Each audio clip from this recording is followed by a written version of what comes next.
pag-build ng wealth, importante na intindihan natin yung kakampi at kalaban ng ating pera. Una is yung mga kakampi natin, money, and then rate of return at time. Hindi sapat na tayo ay nagsasave lang. Importante marunong din tayo mag-invest at i-execute agad natin kasi importante rin yung oras.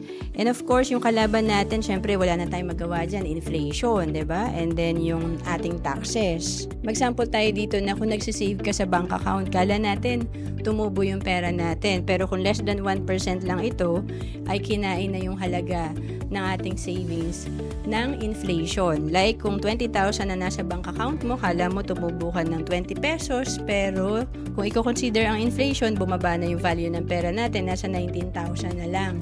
Kaya importante marunong tayong mag-invest. Kagaya sa Kaiser na sinimulan ko noong 2012. Kasi dito, bukod sa may investment ka, may healthcare ka at life insurance. And for as low as 2,647 per month, pwede ka na magsimula sa Kaiser. 3 na agad ang meron ka. To know more about Kaiser, message mo lang ako sa FB, Roan Salis Capistrano.